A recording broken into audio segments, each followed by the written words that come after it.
The brain is like the muscle. Books are the diet, and writing is the workout. Stuart Stafford.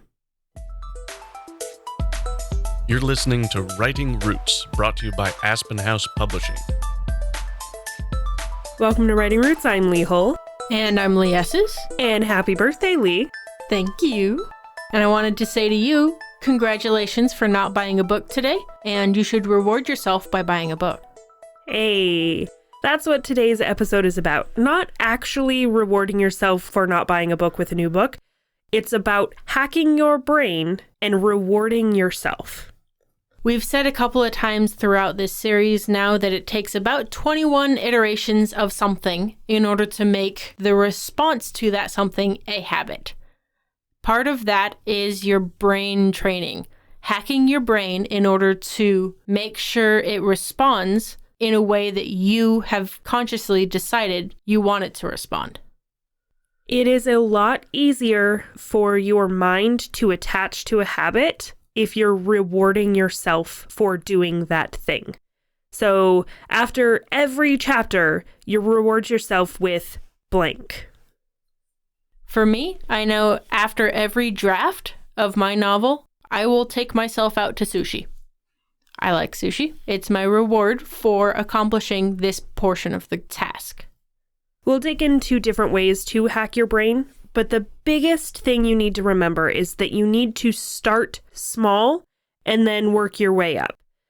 Trying to write the 1,600 words required for NaNoWriMo a day is a lot. But if you begin now in January to write 40 words a day and then increase that over time, that becomes a lot easier when Nano comes around again. Work your way towards it. And one way to do that is to build on existing habits. You already have habits in your life. The morning routine could be to wake up, brush your teeth, take a shower, then make breakfast. If that's your morning routine, consider adding the new habit in the middle and make sure you don't change the order of things. So that would become: wake up, brush your teeth, write for 20 minutes about whatever you dreamed about, shower, make breakfast. So you're inserting that into the middle of that order without changing the order so that all of those habits that you've already built can continue. A great way to think about these healthy habits are healthy addictions. So you can make writing an addiction, just like a lot of people get that runner's high. I haven't experienced that yet. I have no plans to. But a healthy addiction can be a way to think about your habits and if they're healthy or not. There's a guy out there who comes up a lot in this concept of healthy addictions, whose name is James Clear. And he has a 4-step process of what makes a healthy addiction. It starts off with a cue, then goes to a craving, and then a response, and then a reward. So something out there goes, hey, you should be writing. And then you get a craving for that writing. So you respond to that craving by writing, and then you reward yourself for writing. So that cue can be an alarm you set or a meeting that you have with your writing club once a week to just get together and blitz. We'll talk later about building a writing community, but they fall into this cue aspect of creating that healthy addiction. These are things that need to happen with every single session that you do. To make it a healthy addiction, make sure you're achieving every one of those 4 steps. Don't skip a stage, especially the reward part. Skipping stages will weaken your habits. And addictions replace addictions. So we talked last episode about time management and things that you can take out of your life in order to make time for writing. If you have that addiction of opening your phone as soon as you get home, move the apps on your phone so that you're cueing yourself and you're moving outside of that muscle memory. And then go, oh yeah, I should be writing instead. A lot of this addiction replacing addiction concept is accessing the craving, which is the second part in that process. When you start feeling like you need to do something, feeling like you need to eat a candy bar, then use that and go, okay, I will eat my candy bar after I write 20 minutes. That will be my reward for having written. So now the addiction becomes not about eating the chocolate, but it becomes about writing and getting that reward. You're reprogramming your brain to feel like it needs chocolate, and that means get the writing done. That's the brain hacking part of this whole process. Tools go a long way in acting as cues for starting those habits.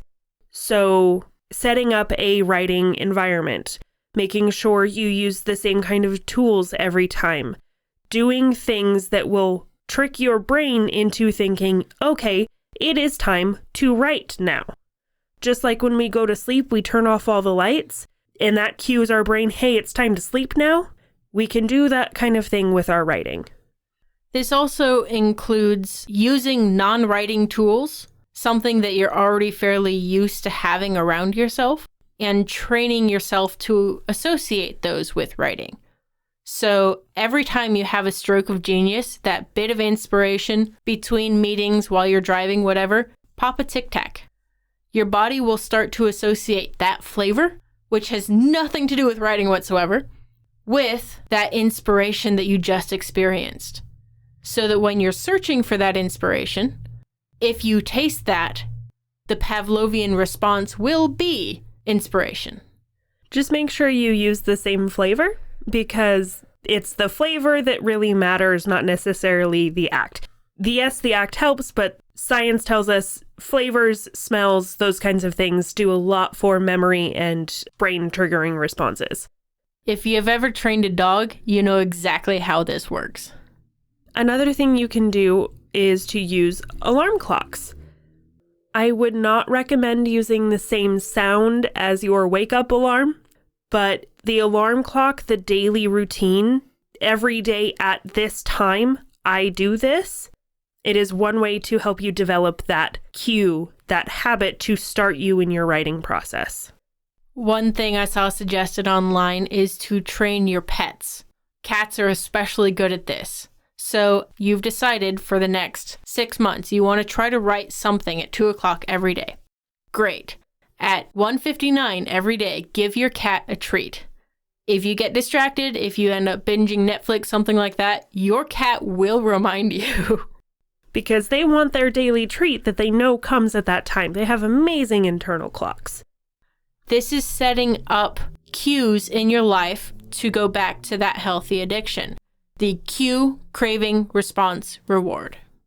And on the flip side of that, if you only have a certain amount of time, if you're working on those time management skills, set alarms to pull you out of the writing process as well.